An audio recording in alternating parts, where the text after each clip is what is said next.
फिलहाल सीधा रुक करेंगे भीलवाड़ा की पावन धरा पर, जहां आचार्य श्री महाश्रमण के अमृत प्रवचन शुरू हो गए हैं। दूसरा तत्व है संस्कार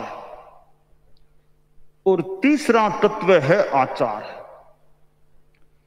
एक नदी है, नदी के दो तट हैं। एक तट हो गया विचार का और दूसरा तट हो गया आचार का। एक और विचार है, दूसरी ओर आचार है। अब वो विचार और आचार में ऐक्य कैसे हो? दोनों में दूरियां है, बीच में नदी है, दोनों मिले कैसे? तो मिलने के लिए सेतु चाहिए, पुल चाहिए, तो आज आराम से जाया, नदी को पार किया जा सकता है। वो पुल है संस्कार। विचार संस्कार के माध्यम से आचार में परिणत हो सकता है। आदमी का ज्ञान बढ़िया है, विचार बढ़िया है, कई बार विचार बढ़िया होने पर भी कभी कभी आचार बढ़िया नहीं होता है। तो यह दोनों में दूरी रह जाती है। मैं विचार और आचार के बीच में यह संस्कार को जरूरी मानता हूं। वो होता है तो विचार फिर आचार में परिणत हो सकता है, विचार और आचार में ऐक्य हो सकता है। जो संस्कार है वो एक आस्था है। मैंने जान लिया, बता दिया किसी ने भी अहिंसा है, जीवों को नहीं मारना अहिंसा है, ठीक है। अब मैंने जान तो लिया कि यह अहिंसा है, किसी को नहीं मारना, पर मेरे आचार में वो अहिंसा आए कैसे? जब मेरे भीतर आस्था पुष्ट हो जाएगी, संस्कार बन जाएगा मेरे मन में अहिंसा का, तो फिर मेरे आचार में भी अहिंसा आ सकेगी। ईमानदारी बहुत अच्छी चीज है, मैंने सुन ली, जान ली, पर जब तक मेरे संस्कारों में या आस्था में वो ईमानदारी नहीं आएगी, मेरी आस्था ईमानदारी के प्रति नहीं होगी, तो वो कोरा ज्ञान तो रहेगा कि ईमानदारी यह होती है, मेरे आचरण में आना कठिन हो सकता है। तो वो संस्कार बन जाए कि नहीं, ईमानदारी अच्छी है, मुझे ईमानदारी का पालन करना, तो व्यवहार में, आचार में ईमानदारी आ सकती है। तो आदमी को अच्छा बनाने के लिए अच्छे विचार उसको दें, अच्छी जानकारियां दें और उसमें आस्था वैसी पनप सके, पुष्ट हो सके, वो रुचि आकर्षण जाग सके, तो वो अच्छे विचार आचार में परिणत हो सकते हैं। आदमी के आचार में जैसे अहिंसा तो अच्छी चीज है, कोई आदमी हिंसा करता है, अपराध करता है, अब वो हिंसा में क्यों जाता है? आचार विकृत क्यों? मैं जैन आगम के संदर्भ में देखूं तो हमारे उत्तरजयनानी आगम के 32वें अध्ययन में एक श्लोक है, रागो दोषो वियकम वीयम कम्मं च मोह प्रभवं वयंती कम्मं च जाई मरणस्य मूलम दुखम च जाई मरणं वयंती। कि राग द्वेष हैं, ये कर्म के बीज हैं, कर्म के मूल कारण है। कि राग द्वेष है, फिर आदमी अपराध में चला जाता है। कभी कभी दुनिया में युद्ध होता है, यह युद्ध बाहर तो बाद में होता है, पहले आदमी के भावों में, दिमाग में युद्ध शुरू होता है, फिर उसकी परिणति बाहर युद्ध के मैदान में होती है। तो मूल भीतर में प्रारंभ होता है। तो उत्तरजयनानी की जो यह बात है, मुझे श्रीमद् भगवद गीता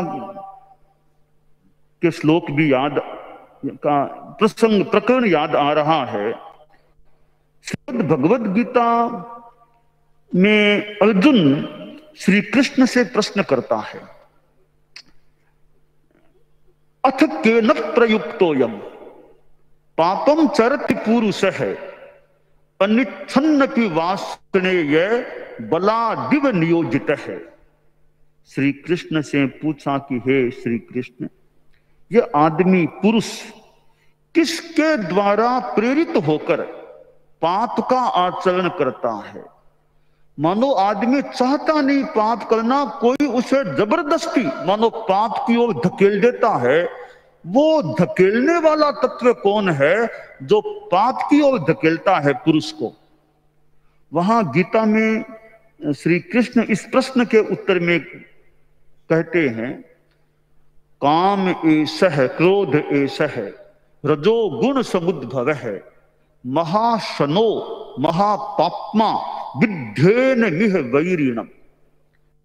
जैसा उत्तर जैनानी में जैन आगम में कहा गया कि राग द्वेष कर्म के बीज हैं, पाप के बीज मान लो कर्म के, तो गीता में भी इसी से मिलती जुलती सी ही बात है।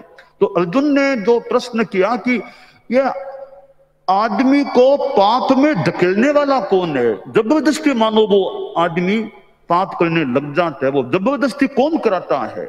तो श्री कृष्ण ने जो कहा कि काम ऐसे क्रोध ऐसे है, काम और क्रोध ये दो तत्व हैं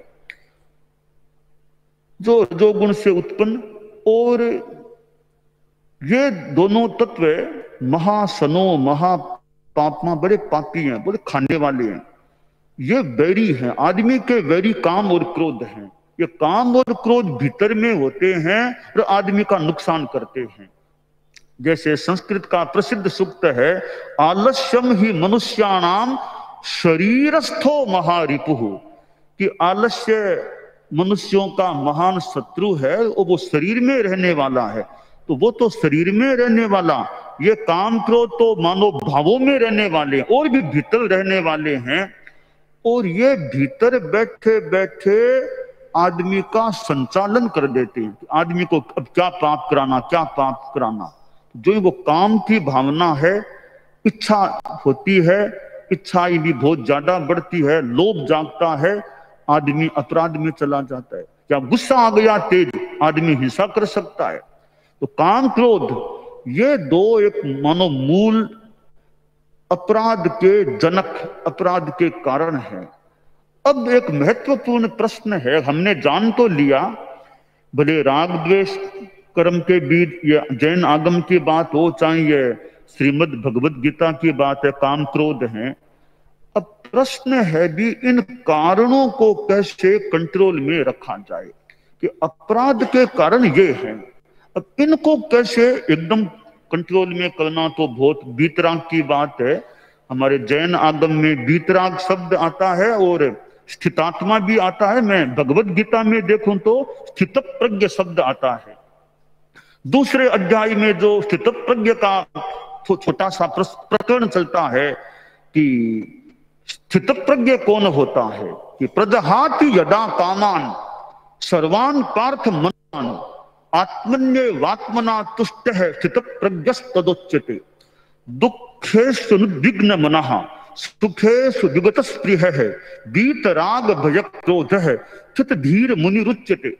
आगे कहा गया गीता में, न प्रहिष्येत प्रियम प्राप्य नोद्विजेत प्राप्य चाप्रियम फिर बुद्धि रसम बूदो ब्रह्म विद ब्रह्म निष्ठित है।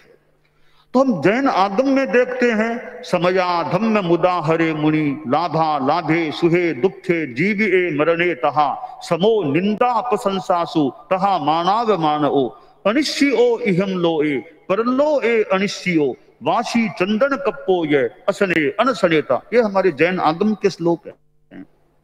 जैन आगम में कहा भी समता रखो, समता रखो। और श्रीमद् भगवद गीता में भी कहा गया कि देखो, आगे जब दूसरे अध्याय में अर्जुन को कहा गया कि योगस्थ है कुरु कर्माणि संगम त्यक्त्वा धनंजय सिद्ध सिद्धो समो भूत्वा समत्वम योग उच्यते। तो ये समता की बात, अब कई बातें किसी ग्रंथ में देख लो, कई बातें ग्रंथों की मिलती जुलती होती है। तो मैं तो खैर ये तो मैंने प्रसंग बस ये बता दिए श्लोक, तो मैं मूल बात पर आ रहा हूं कि ये राग द्वेष इधर काम क्रोध, ये दोनों मोटा मोटी एक ही बात है।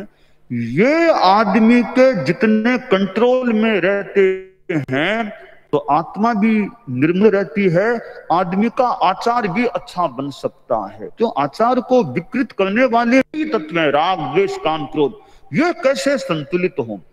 अब जो हमारे यहाँ भारत में कह दें, और भी कहीं हो सकता है, सत्संगति करो, सत्संगति संतों की संगति करो, सज्जन पुरुषों की करो, और मैं कहूंगा अच्छे ग्रंथों की भी संगति करो, अच्छे ग्रंथों को पढ़ो, अच्छी चीजों को देखो। हमारी 2 इंद्रियां है, ऐसे तो हम पंचेंद्रिय 5 इंद्रियां होती है, श्रोत्र चक्षु घ्राण रसन स्पर्शन, 5 में 2 इंद्रियां ज्ञान की दृष्टि से महत्व, 5 ही ज्ञानेंद्रियां है, 2 ज्यादा महत्वपूर्ण है, श्रोत्र और चक्षु। श्रोत्र से हम बहुत ग्रहण करते हैं, बहुत सुनते हैं, ग्रहण करते हैं, आंख से देखते हैं, पढ़ते हैं तो ग्रहण होता है। अब आदमी यह ध्यान दे, मैं क्या सुनता हूं, कान से क्या सुनता हूं। सुनने को कई चीजें मिल सकती है, जितनी बढ़िया चीजें सुनेंगे, कोई अच्छा प्रवचन अच्छी बात सुनेंगे तो हमारे भीतर में अच्छी सामग्री जा सकेगी। आंखों से अच्छा देखेंगे, किसी संत पुरुष के दर्शन करेंगे या अच्छी किताब को पढ़ेंगे तो हमारे भीतर में वो अच्छी चीजें जाएंगी। जो जो अच्छी चीजें जाएंगी हमारे संस्कार भी मजबूत बन सकेंगे, अच्छे बन सकेंगे। अच्छों का संपर्क करो, हमारे विचार अच्छे बन सकेंगे और संस्कार अच्छे मजबूत बन सकेंगे, और परिणाम यह आ सकेगा, हमारा आचार अच्छा हो सकेगा, और ये काम क्रोध राग द्वेष हैं ये भी फिर कम हो सकेंगे। परम पूज्य आचार्य तुलसी ने अनुव्रत की बात आगे बढ़ाई। परम पूज्य गुरुदेव आचार्य महाप्रज्ञ जी प्रेक्षा ध्यान की बात कराते, प्रयोग भी कराते ध्यान का।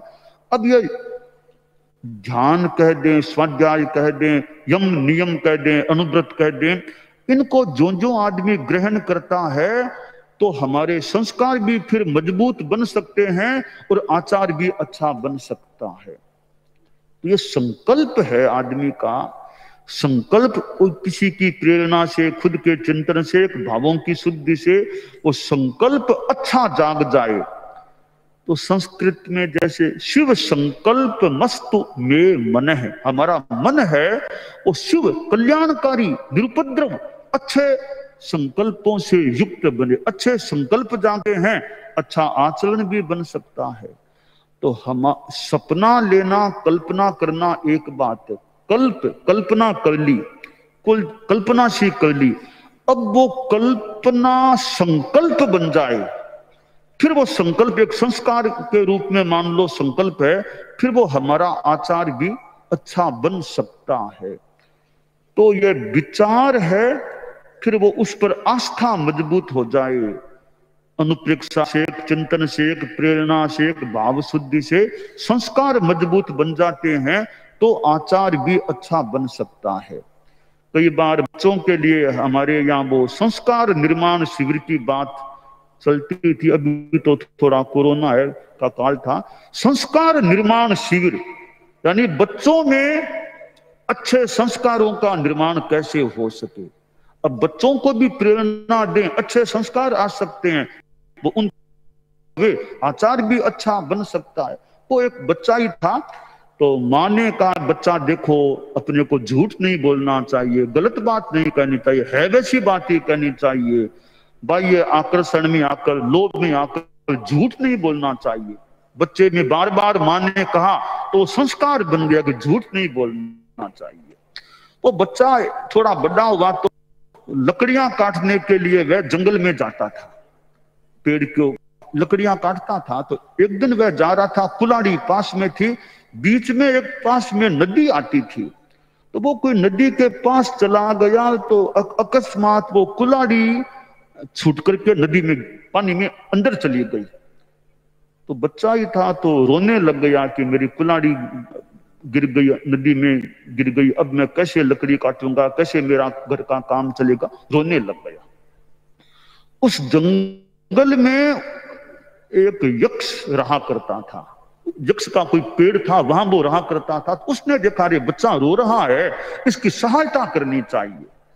तो यक्ष ने एक वृद्ध आदमी का रूप बनाया और वह बच्चे के पास आया। बोला, बच्चे क्यों रोते हो, क्या हुआ? कि दादा मेरी वो कुल्हाड़ी नदी में गिर गई है, अब मैं कैसे लकड़ी काटूंगा, रोजगार हमारा घर का काम कैसे चलेगा? तो वो कहा, अच्छा मैं कुल्हाड़ी लाता हूं। तो वो वृद्ध जो आदमी देव रूप में था वो नदी में उतरा, यूं हाथ फेरा, एक सोने की कुल्हाड़ी उसने हाथ में निकल का, लो बच्चे ये सोने की कुल्हाड़ी यही तुम्हारी है ना, यही तुम्हारी कुल्हाड़ी है? बच्चे ने देखा कि नहीं, ये तो मेरी नहीं है, तो सोने की, बहुत बढ़िया। तो माँ ने कहा था ना झूठ नहीं बोलना, झूठ नहीं बोलना। कहा नहीं नहीं दादा ये तो मेरी नहीं है। तो फिर वो देव अंदर गया, हाथ किया, एक चांदी की कुल्हाड़ी, ये तुम्हारी है बच्चे, चांदी की? तो दादा ये भी नहीं है मेरी। तो फिर उसने हाथ अंदर डाला, अब उसकी मूल वो जो थी लोहे की वो लेके आया कि ये, हाँ दादा ये मेरी ऐसी थी, यही हो सकती है। तो देव ने सोचा, रे बच्चे में संस्कार कितने उच्च हैं कि सोने की कुल्हाड़ी दिखाई, यह नहीं कहा मेरी है, न तो मांगी न मेरी है कहा, चांदी की मेरी नहीं कहा, न मांगी मेरे से। तो कहा, रे बच्चे सोने की कुल्हाड़ी तुमको दिखाई थी, फिर चांदी को तुमने क्यों नहीं कह दिया कि मेरी ये दे दो मुझे? कि दादा मां का कहा हुआ है लोभ आदि में आकर झूठ नहीं बोलना, तो मैं झूठ नहीं बोलता हूं, मां का कहा हुआ है, मैं मां की शिक्षा को मैंने स्वीकार।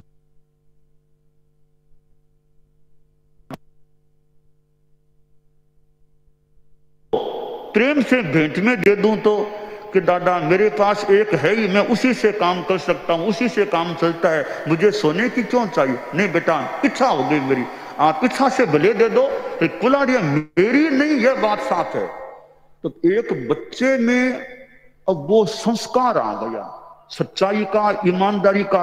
मां की शिक्षा बार बार मां ने प्रेरणा दी, अब उसके दिमाग में कानों से सुना बार बार, तो सुनते सुनते बच्चे के संस्कार बन गए कि झूठ नहीं बोलना, ईमानदारी रखना।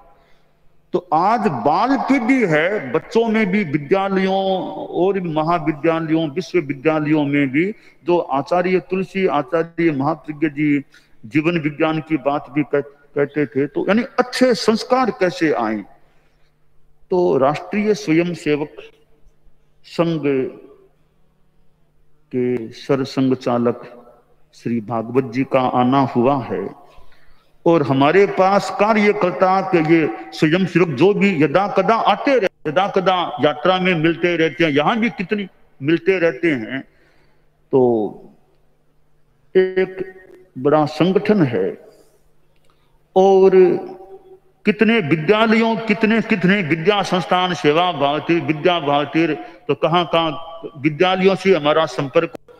तो आज विद्यालयों में भी जो ये संस्कार की बात है, हालांकि संस्कारों का प्रयास भी होता है, ऐसा मुझे लगा कई जगह विद्यालयों में एक संस्कार देने का भी प्रयास संभवतः होता ही है। तो कुल मिलाकर के एक आदमी में संस्कार अच्छे आ जाएं, खैर सब कोई महात्मा बने वो तो बहुत आगे की, सदात्मा, सदात्मा अच्छे इंसान बन जाएं तो एक भारत और भी पूरी दुनिया ही अच्छी हो, पूरी दुनिया अच्छी बने। हम लोग भारत में रह रहे हैं, तो हमारा एक राष्ट्र है जहाँ एक इतने ज्ञान के ग्रंथ हैं, इतने हमारे भारत में संत लोग भी, इतने संत संपदा है, धर्म संप्रदाय भी हैं।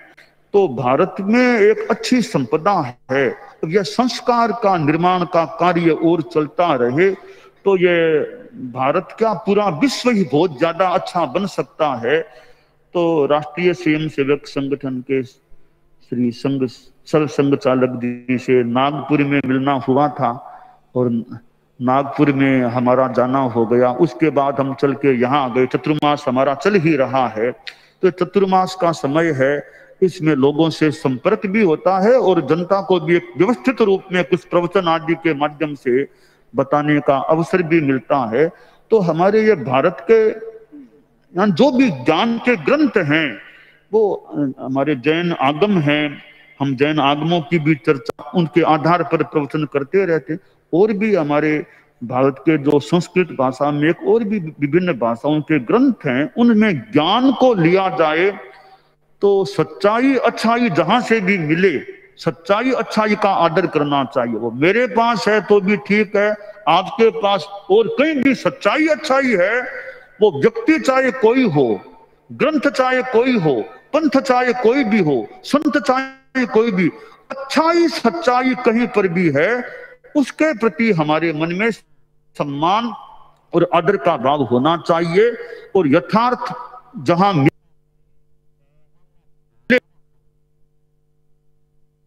वो ग्रहण करने का भी प्रयास हो। तो यह दो शब्दों में कहूं तो आस्था आचार, आदमी की आस्था सही हो तो आचार सही हो, तो आस्था सही होगी तो आचार का सही होना आसान हो सकेगा। तो आस्था आचार को आसान बना सकती है, आस्था नहीं है तो फिर जीवन में आचार आना कठिन हो सकता है। तो आचार को आसान बनाने के लिए, आचार को परिणत करने के लिए जीवन में आस्था और सही आस्था, सम्यक आस्था का पुष्ट होना अपेक्षित होता है। जिसे हमारे जैन धर्म के आगम में भी कहा गया और ग्रंथ में भी कहा गया। आगम में तो कहा गया नानम च दंसनम च व चरितम च तवोतः एस मग्गोत्ति पन्नत्तो जिने हिंगर दंसिहिम। और हमारे उमा स्वाति जी आचार्य जी ने कहा सम्यक दर्शन ज्ञान चारित्राणि मोक्ष मार्ग। उधर हम देखें तो भक्ति योग या ज्ञान योग, भक्ति योग, कर्म योग को देख लें। ऐसी अनेक हमारे भारतीय प्राच्य साहित्य में जो बातें हैं जो बड़ी मार्गदर्शक हैं, उनसे हमें पथ दर्शन मिल सकता है। और आज के प्रस्तुतिकरण के तरीकों से वे बातें अगर बताई जाती हैं, अच्छे ढंग से समझाई जाती हैं, तो एक जनता को सन्मार्ग की प्राप्ति हो सकती है। तो भागवत साहब का यहाँ आना हुआ है कई महीनों के बाद, नागपुर के बाद अब मिलना हुआ है। भागवत साहब जो एक मुझे लगा एक मनीषी व्यक्तित्व है, बहुत एक जितना मैंने लगा बहुत एक महान एक विशिष्ट व्यक्तित्व है। एक अच्छी बात, आपका भाषण भी, तो कोई भाषण भी आपका सुने तो जहां भी अच्छी बातें मिले वो ग्राह्य होती है। तो भागवत साहब खूब सेवा करते रहे, आध्यात्मिक धार्मिक नैतिक मूल्यों के संदर्भ में भी भारत की औरों की भी जहां जिसका मौका मिले खूब अच्छी सेवा करते रहे। व्यक्तिगत जीवन में भी खूब अध्यात्म की ओतप्रोतता भी बढ़ती रहे। खूब मंगल कामना। दानान शिष्ठम अभयप्रयाणम सच्चेषु या अनवज्जं वयन्ति तवेषु या उत्तम बंधचेरम लोगुत्तमे समणे नायकुत्ते। प्रवर जैन धर्म के आचार्य प्रवर है। सरसंघ चालक एक संघ के प्रमुख है। और लक्ष्य की दृष्टि से देखें तो एक दृष्टि से लक्ष्य समान हो सकता है, और वह इस बात के लिए कि दोनों हिंदुत्व की रक्षा के लिए साधना कर रहे हैं। इधर आगम में एक बात आई है हिंदुईवा, आत्मा का एक पर्यायवाची शब्द बताया या अभिवचन बताए, आत्मा को हिंदू कहा गया है। तो कुल मिलाकर के हिंदू के दो अर्थ हो जाते हैं, इधर आत्मा की रक्षा, इधर हिंदुत्व की रक्षा। तो दोनों का लक्ष्य मानो इस रूप में एक हो जाता है। अगर की सन्निधि में सरसंघ चालक पहुंचे हैं तो मैं कहना चाहूंगा आज के अवसर पर अपने विचार।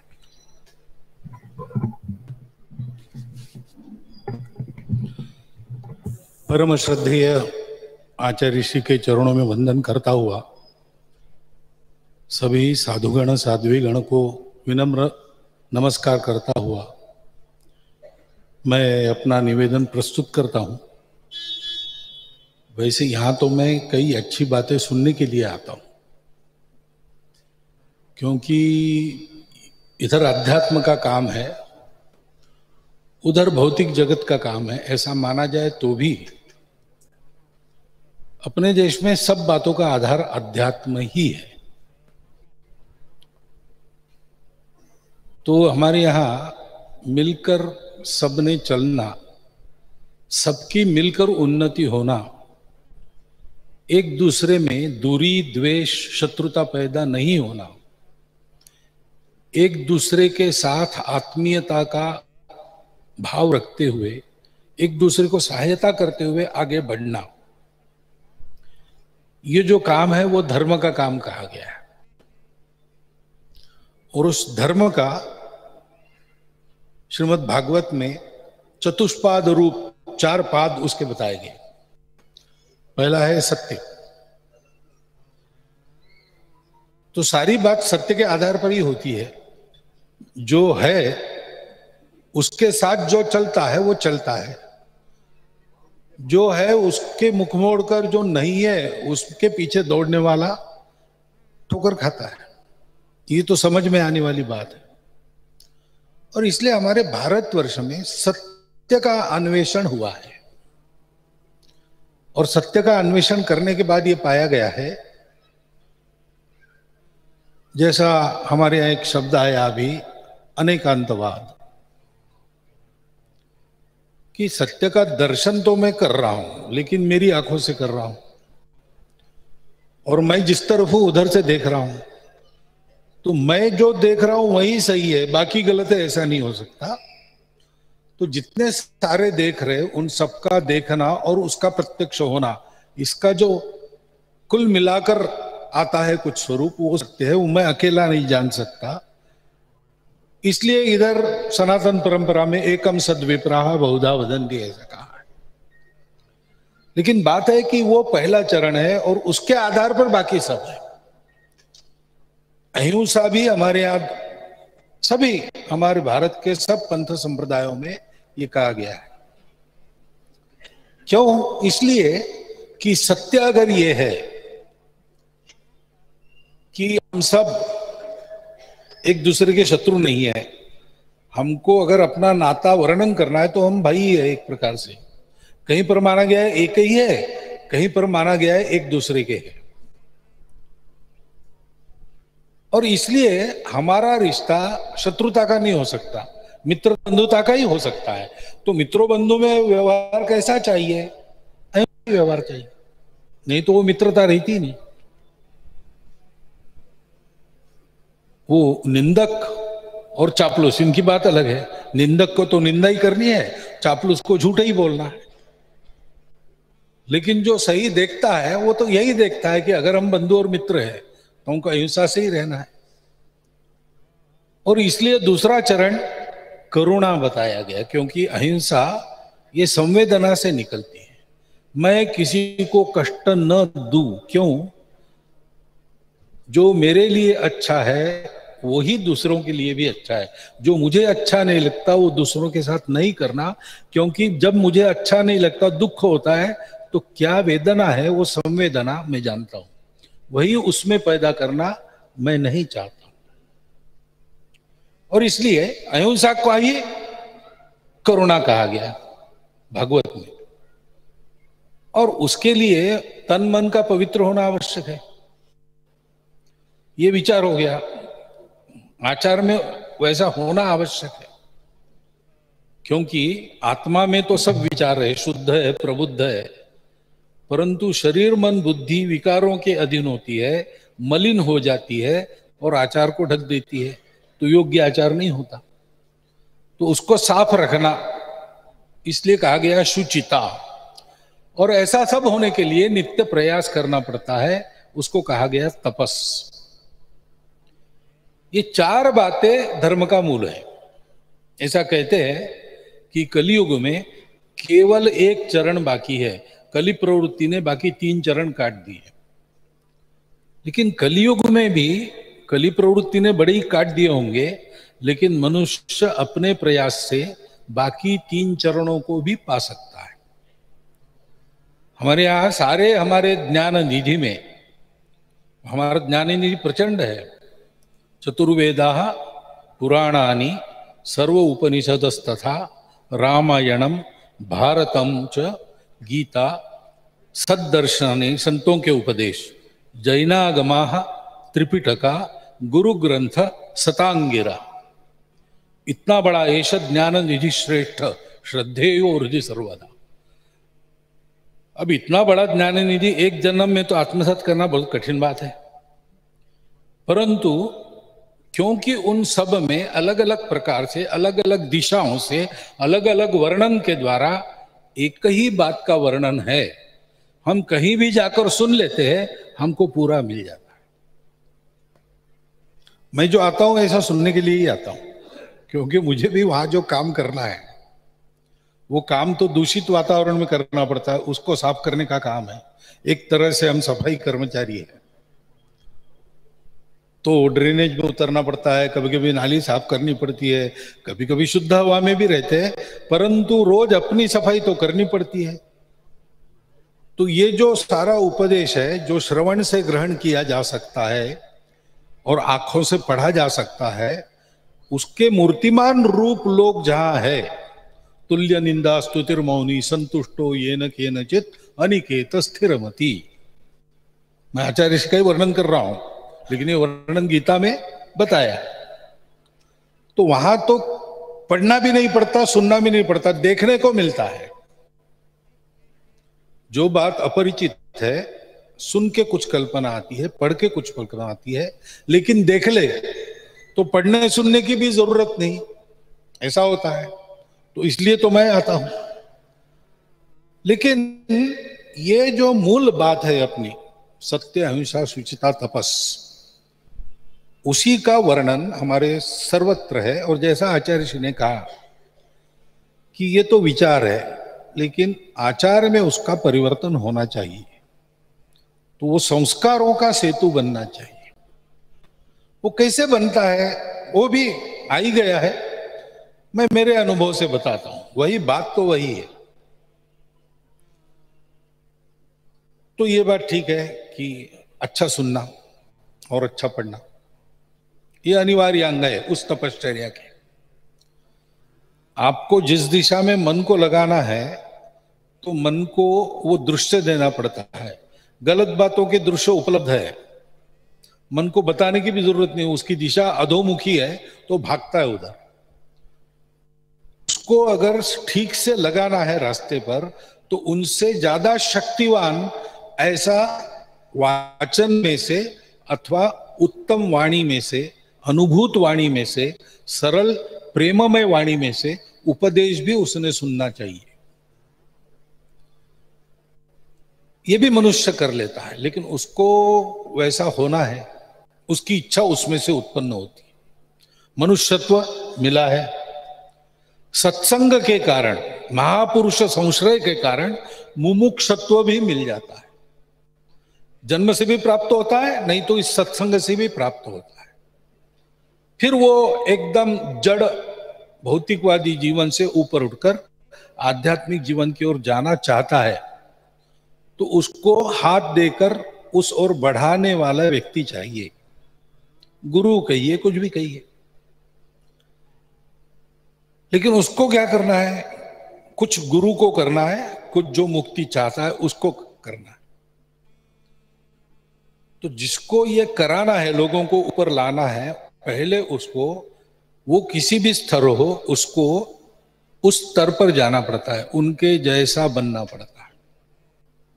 अलौकिक होकर भी लोगों में रहना पड़ता है। लोगों के प्रति अलौकिक होकर नहीं, क्योंकि अलौकिक जो चरित्र है, चित्र है, लोग उसकी पूजा करते हैं, उत्सव करते हैं, लेकिन ऐसा करके उसके जैसा बनने की जिम्मेवारी से मुक्त हो जाते। ये लोगों का स्वभाव है, मनुष्य का ये स्वभाव है। वो बहुत अच्छा है, सुंदर है, भव्य है, दिव्य है, लेकिन बहुत दूर है, मेरे बस की बात नहीं वहां तक जाना। तो मैं उसका तो जय जयकार करूंगा, जयंती पुण्यतिथि पूजा उत्सव सब करूंगा, मैं जहां है वहीं रहूंगा, अपना काम नहीं हो।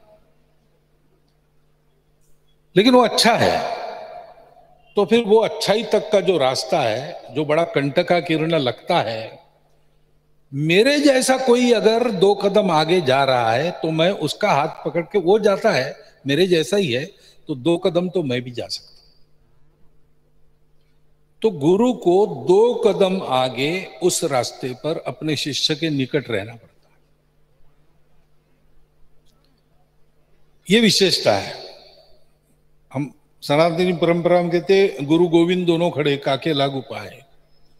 और गुरु के क्योंकि गुरु का सामर्थ्य है, गोविंदों के सामने खड़ा रहता है। इतने सामर्थ्यवान गुरु है, लेकिन वो जब अपना काम करते हैं तो वो शिष्य के निकट, शिष्य को लगता है थोड़ा ही आगे है, उतना आगे जाके देखता है तो उसको ध्यान में आता है और थोड़ा आगे है। थोड़ा थोड़ा थोड़ा करके गुरु शिष्य को कितना आगे ले जाता है। ये शिक्षा देने की कला है। जिसको सिखाना है उसके स्तर पर आकर वो समझे ऐसा, उसका आगे बढ़ने का उत्साह कायम रहे, इतना आगे रहना। और शिष्य को यह करना पड़ता है कि गुरु ने अगर हाथ बढ़ाया तो मैं भी थोड़ा अपने पंजों पर ऊंचा खड़ा हूं, एड़िया उठाऊं तो मैं हाथ पकड़ सकूं। ऐसा जो आलसी है जो कहता है कि गंगा अगर पवित्र है तो मैं बिस्तर पर लेटा हूं, मेरे पास आके मुझे पवित्र करे, तो गंगा कभी आकर पवित्र नहीं करती। एक ही बार हमने गंगा यात्रा निकाली थी, सारे देश में गंगा का जल लेके गए थे, लेकिन उसमें भी जिन लोगों ने अपने घर के बाहर रास्ते तक आने का कष्ट किया उन्हीं को मिला, बिस्तर पर गंगा नहीं मिलती। तो शिष्य को भी प्रयास करना पड़ता है। प्रयास का उत्साह जागृत रहता है जब वो देखता है कि हाँ ये हो सकता है, ऐसा हुआ है, मेरे साथ अन्य लोग भी कर रहे हैं। यानी महापुरुष हो गए, महापुरुष बनने वाले आगे आगे बढ़ रहे हैं, और मेरी पीढ़ी तक मेरे जैसे लोग प्रयास करके आगे बढ़ रहे हैं। वहां तक जब पहुंचेंगे, लेकिन आगे तो बढ़ रहे हैं, ये उसको दिखना चाहिए। इसलिए हमारे समूह में भी एक वातावरण रखना पड़ता है अच्छाई का, और ये काम जहां होता है वहां ये सारी बातें बढ़ती है। तो मैंने कई बार बताया भी है और आप भी जानते हैं। अभी मैं यहां बैठा सुन रहा था, दोनों प्रवचनों में मैंने सोचा कि मैं संघ का विचार और संघ की कार्य पद्धति ही सुन रहा हूं, तो इतनी समानता है।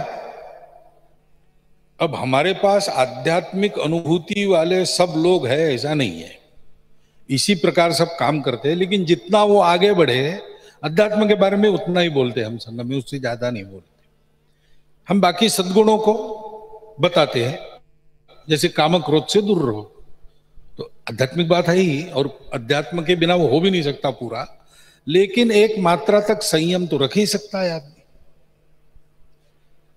दूसरों के मन की चिंता करो, दूसरों को अपना कष्ट नहीं देना चाहिए, अपने कारण दूसरों को कष्ट नहीं मिलना चाहिए, ये तो कर ही सकता है आदमी। तो ये जो आचार है वो बनता कैसे है? छोटी छोटी बातें हम 2 कदम आगे की बताते हैं और आदत करवाते हैं। एक अंग्रेजी में एक वाक्यों का क्रम है, 4 वाक्यों का। Reap an action, sow an action, reap a habit. एक कृति बो, वो बार बार करते तो एक आदत काटो, जैसे बीज बोते हैं आदत काटते हैं। तो so an action reap a habit, so a habit reap a nature. आदत पक्की बन जाती है तो स्वभाव का अंग बनने लगती है, और जब वो स्वभाव में आ जाती है तो so a nature reap a character, वो अपना शील बन जाती है। तो ये कैरेक्टर बनाना, राष्ट्रीय और व्यक्तिगत चारित्र्य बनाना, इसके लिए छोटी छोटी बातों की आदत कराना।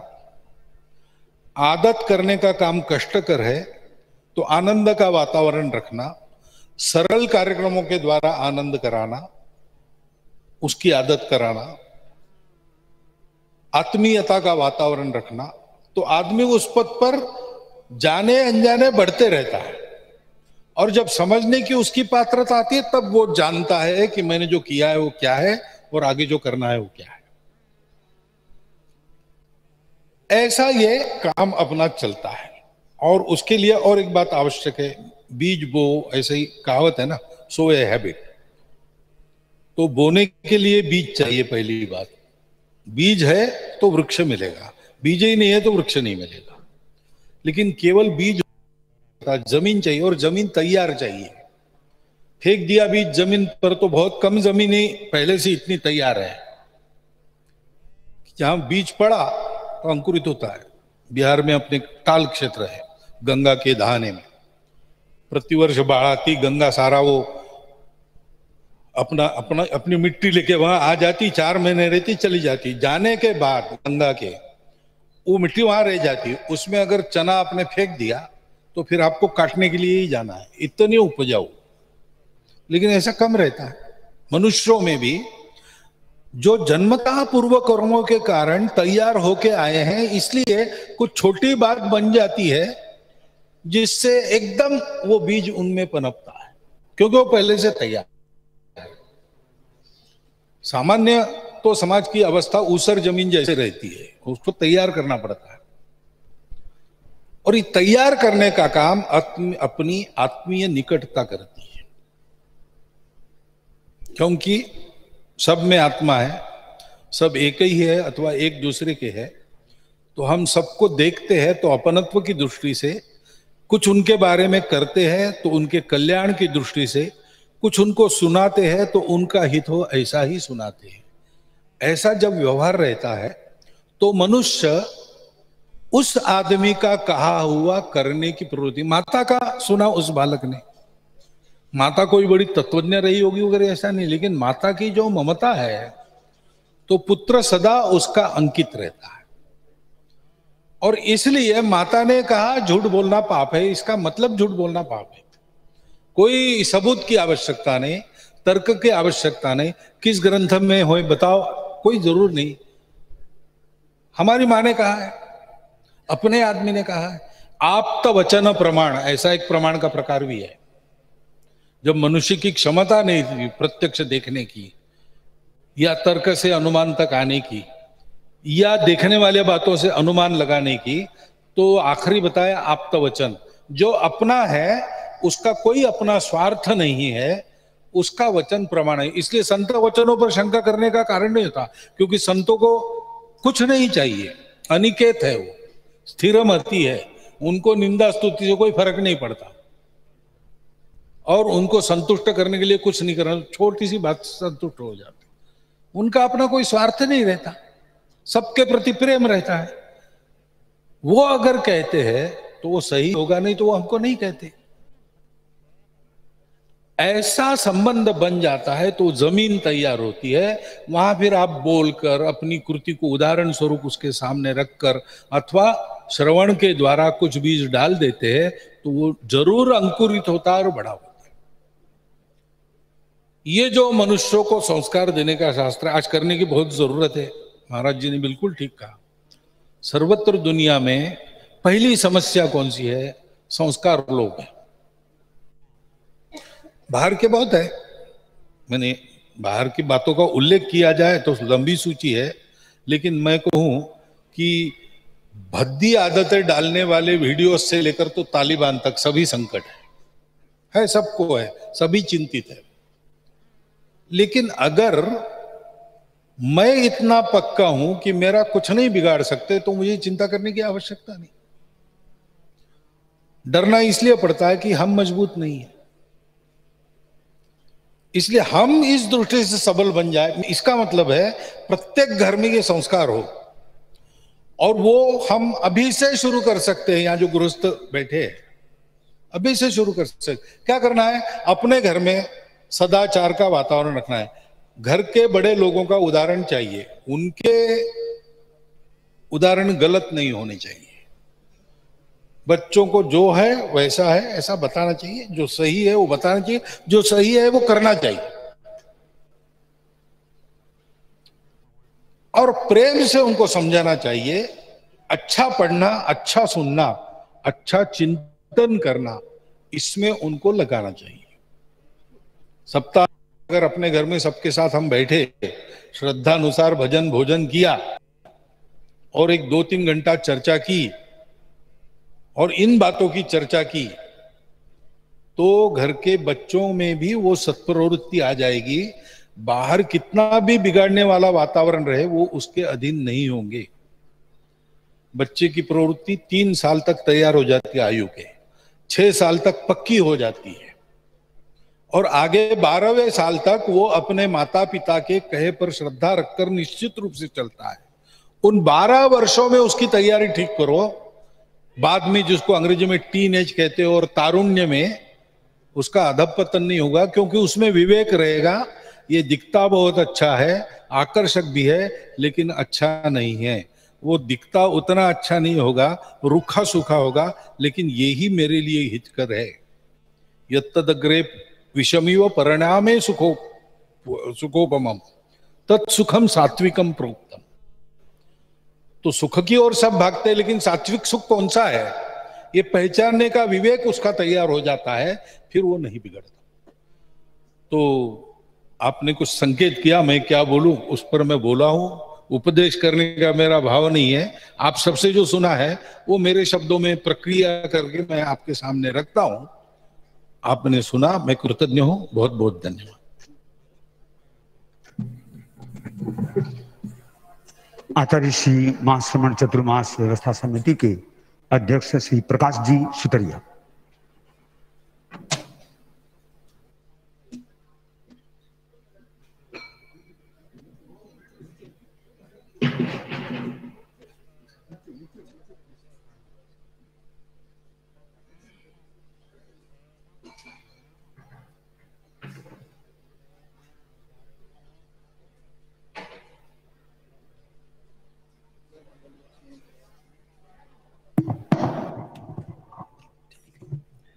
अनुकंपा के आलय,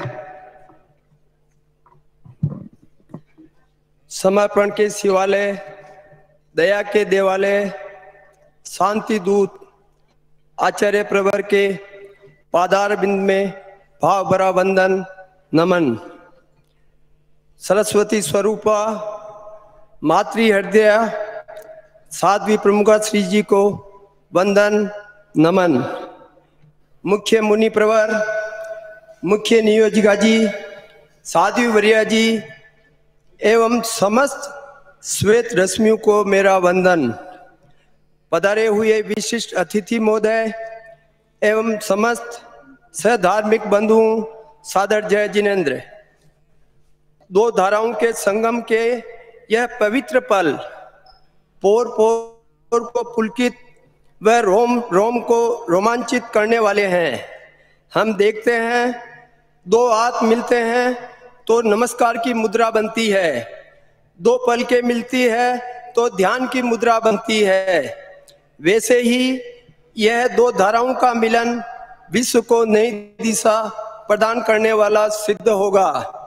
प्रसन्नता के इन पलों में हमारे महिमा राष्ट्रीय स्वयंसेवक संघ के सरसंघचालक, विश्व बंधुत्व की भावना से भावित डॉक्टर मोहन भागवत जी का आचार्य महाश्रमण चातुर्मास प्रवास व्यवस्था समिति भीलवाड़ा की ओर से हार्दिक स्वागत एवं अभिनंदन करता हूं। सादा जीवन उच्च विचार, यह घोष आज के जीवन में 100% चरितार्थ हो रहा है। संयम, साधना, सेवा व सौहार्द जैसे संस्कारों से जन जन को संस्कारित करने का प्रयास पूज्य प्रवर की सन्निधि में हम सब मिलकर करेंगे तो वह दिन दूर नहीं होगा जब भारत पुनः सोने की चिड़िया के संबोधन से संबोधित होगा। सहजता, सरलता व सजगता की त्रिवेणी में अभिष्णात समय की नब्ज के ज्ञाता श्री मोहन भागवत जी का पुनः स्वागत एवं अभिनंदन। साथ ही पधारे हुए सभी मेहमान, अखिल भारतीय बौद्धिक शिक्षण प्रमुख श्री स्वांत रंजन जी, श्री मनोज जी, श्री